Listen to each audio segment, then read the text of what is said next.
এখন বাসা থেকে তো মেনে নিবে না। ওর সাথে বিয়ে না দিলে আমরা দুজন মারা যাবো।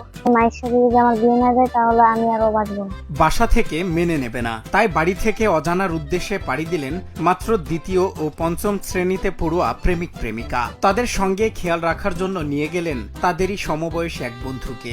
ভাবা যায় এই বয়সে তাদের চিন্তাধারা এ যেন লাইলি মজনুর প্রেমের গল্পকেও হার মানায়। এছাড়া তাদের বিয়ে না দিলে নিজেদের করে দেওয়ার জেদ ধরে বসেছে তারা, যা দেখে চোখ কপালে ওঠার অবস্থা সবার। রাতের আধারে সবার চোখ ফাঁকি দিয়ে পালানোর জন্য তারা ভাড়া করে একটি অ্যাম্বুলেন্স। পরিবারকে বিন্দু পরিমাণ বুঝতে না দিয়ে ভালোবাসার টানে তারা বেছে নেয় এই বিপজ্জনক পথ। তাদের এই দুঃসাহসিক যাত্রায় সঙ্গী হয় তাদের সমবয়সী বন্ধু। অবুঝে বয়সে এমন সিদ্ধান্ত তাদের জীবনে বড় কোনো বিপদের কারণও হতে পারত, আবার অজানা কোনো অন্ধকারের দিকে ধাবিত হতে পারত তাদের ভবিষ্যৎ। কিন্তু কথায় আছে না, প্রেম মানে না কোনো বয়স, মানে না কোনো বাধা। ঢাকার মিরপুর থেকে অ্যাম্বুলেন্সে করে দীর্ঘ পথ পাড়ি দিয়ে তারা সোজা চলে যায় রাজবাড়ী জেলার পাংশায়। তবে শেষ রক্ষা হয়নি আর। মঙ্গলবার ভোররাতে পাংশা মডেল থানার পুলিশের টহল দলের চোখে সন্দেহজনকভাবে ধরা পড়ে অ্যাম্বুলেন্সটি। এরপর তল্লাশি চালাতেই ভেতর থেকে উদ্ধার করা হয় প্রেমিক প্রেমিকা ও বন্ধুকে, যাদের জিজ্ঞাসাবাদের পরই বেরিয়ে আসে বাড়ি থেকে পালানোর চাঞ্চল্যকর প্রেমের গল্প। বর্তমানে তারা পুলিশ হেফাজতে নিরাপদে রয়েছেন। ওর সাথে বিয়ে না দিলে আমরা দুজন মারা যাবো, বাঁচবো না একজন। ও আমাকে খুব ভালোবাসে, আমি ওকে খুব ভালোবাসি। আমাদের সম্পর্কটা শুরু হয় হলো আমাদের পালায় আসছে, এখন ওকে বিয়ে করতে চাই আমি। তো হয় নাই, কিন্তু এখন বাসা থেকে তো মেনে নিবে না। তাই আমি ঢাকা চলে যাই, ও মারা যাবে, নাহলে আমি মারা যাবো। আর আমাদের সিলেকশন হচ্ছে যখন আমি কাজে দেখি তখন ওকে দেখে আমাকে ভালো লাগছে, এই জন্য আমি ওকে প্রস্তাব দিয়েছি। তারপরে 2 দিন পর সে আমরা রাজি হয়েছে। আমাদের রিলেশন 1 বছর, তারপরে বাসা থেকে মেনে নিচ্ছিল না বিয়ে কথা। তারপর আমরা দুজন মিলে পালিয়ে এসেছি। মানে যখন গাড়িতে উঠছে তখন ড্রাইভার বলতেছে, ড্রাইভার জেনে গেছে। তারপরে তার বাসায় নিয়ে এসে এখানে 2 দিন ছিলাম, তারপরে থানায় আসছি। মায়ের সাথে যদি আমার বিয়ে না যায় তাহলে আমি আরো বাঁচবো না।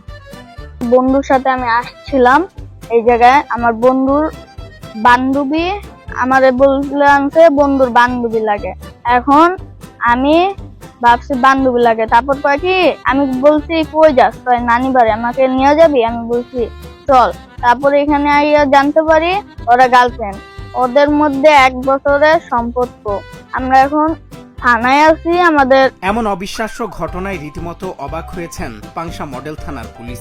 এ সময় তারা জানান, উদ্ধারের পরপরই তাৎক্ষণিকভাবে শিশুদের পরিবারের সঙ্গে যোগাযোগ করা হয়েছে। অভিভাবকরা থানায় এসে পৌঁছানোর পর আইনি প্রক্রিয়া শেষে নিরাপদে তাদের জিম্মায় হস্তান্তর করা হবে। তবে এমন অনাকাঙ্ক্ষিত ঘটনা সচেতন মহলে নতুন করে উদ্বেগের জন্ম দিয়েছে। 2টা ছেলে এবং একটি মেয়েকে দেখতে পায়, তাদের বয়স 10-11 বছর হবে। তো ওরা ওখানে দাঁড়ায় থাকার পরে ওরা কোথায় যাবে এটা জিজ্ঞাসাবাদে তারা বলে যে তারা কুমারখালী যাচ্ছে। দুজনের মধ্যে একটা প্রেমের সম্পর্ক আছে এবং এদের কাছে অ্যান্ড্রয়েড ফোন পাওয়া যায়। তো এদের পিতামাতাকে আমরা সংবাদ দিছি যে তারা অলরেডি তারা অন্ধ হয়ে আমাদের কাছে আসতেছে। আসার পরে তাদের পিতামাতার কাছে আমরা বুঝাই দেবো। তবে জানা যায় এদের মধ্যে প্রেমের সম্পর্ক ছিল। ওরা বাড়ি থেকে চলে আসছে, ওরা যাচ্ছিল কুমারখালী। হ্যাঁ, ফোনটা ছাড়া বাঁচবে না। অনেক খুব ভালোবাসে। আমার ভাষার ছেলে 12 বছর চলে, মেয়েরও 12 বছর চলে। আর 3 দিন ধরে আমার ছেলেকে পাচ্ছি না। তো রাজবাড়ী পাংশাতে আমাকে ফোন দিছে, এই জায়গারই প্রশাসন বা ফোন দিছে। ফোন দিয়ে বলতেছে যে এমন নামে রুজান বা এমন 3 জন লোক পাওয়া যাচ্ছে, আপনি আসেন।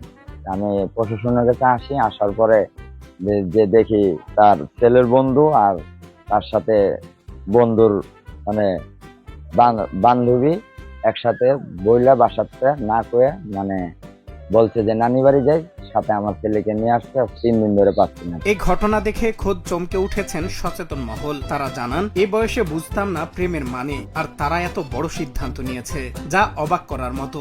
এর মূল কারণ হলো অপ্রাপ্ত বয়সে মোবাইল ফোনের অপব্যবহার এবং বাবা মায়ের অসচেতনতা। সঠিক নজরদারির অভাবেই কোমলমতি শিশুরা আজ এমন অনাকাঙ্ক্ষিত পদক্ষেপের দিকে পা বাড়াচ্ছে। এর জন্য অভিভাবকদের দুষছেন অনেকেই।